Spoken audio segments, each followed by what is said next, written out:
পৃথিম পাশা জমিদার বাড়ি মসজিদ সম্প্রীতির এক অনন্য নিদর্শন।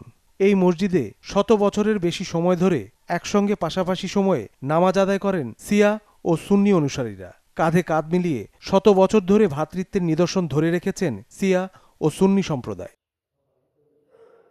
মৌলভীবাজার জেলার কুলাউড়া উপজেলার পৃথিম পাশা ইউনিয়নে অবস্থিত এই জমিদার বাড়ি। পৃথিম পাশা জমিদার বাড়ির ইমামবাড়ায় এই মসজিদটি সম্প্রীতির এক অনন্য নিদর্শনে পরিণত হয়েছে। আমরা শিয়া সুন্নির কোনো ভেদাভেদ নাই, সবই আপনার নমাজ পড়ে। আমরা দিমু আজান, তারাও আজান দিবা জমজ জার্জি চলে। আমরা তরিকায় আমরা চলি আর তারা তরিকায় তারা চলে। এখান থেকে কোনো ভেদাভেদ নাই, সবে পালন করতে পারে। আমরা নামাজ পড়ি, সুন্নিরাও নামাজ জামাত পড়েন, শিয়ারও জামাত পড়েন। কোনো ভিন্ন ভিন্ন জামাত হয়, কিন্তু তাতে কোনো অসুবিধা নেই। আমরা নামাজ শান্তিপূর্ণভাবে আমরা আদায় করতেছি। প্রতিদিন এই মসজিদে শিয়া সুন্নি অনুসারীরা পৃথকভাবে আজান দেন। আজানের পর স্ব স্ব অনুসারীরা পৃথকভাবে নামাজ আদায় করেন। অন্যান্য দিন উপস্থিতি কম হলেও প্রতি জুম্মাবারে উভয় অনুসারীর মানুষের উপস্থিতি থাকে অনেক বেশি।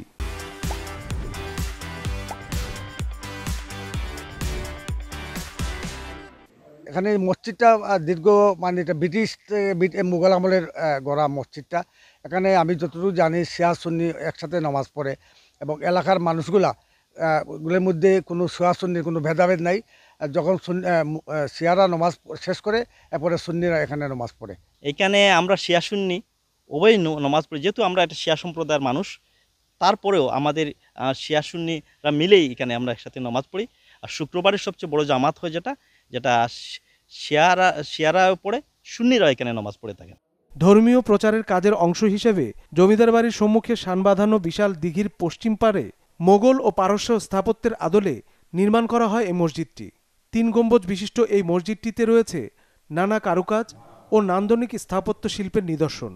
মসজিদ তো আল্লাহর ঘর, এটা আমারও না, শিয়ারও না, সুন্নির না, সবাই প্রত্যেক মুসলমানের। এই কারণে আমাদের এখানে এই ঐতিহ্যটা এখনও টিকে আছে।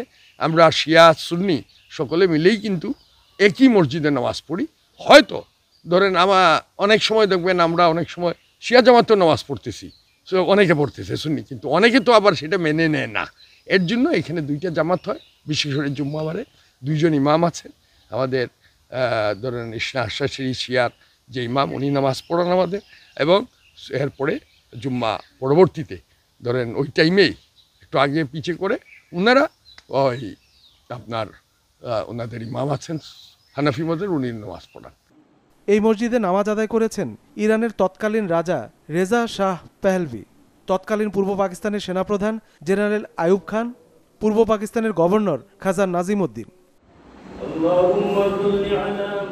এখনও অনেক বিশিষ্ট রাজনীতিবিদ, বাংলাদেশে নিযুক্ত বিদেশি রাষ্ট্রদূত, বিদেশি নাগরিক, উপমহাদেশের অনেক উর্দু ও ফার্সি কবি, বিখ্যাত সাহিত্যিকদের পাশাপাশি ইতিহাসপ্রেমীরা নামাজ আদায় এবং এর সৌন্দর্য ছুঁয়ে দেখার জন্য ছুটে আসেন এই মসজিদে। Desk report, channel 24।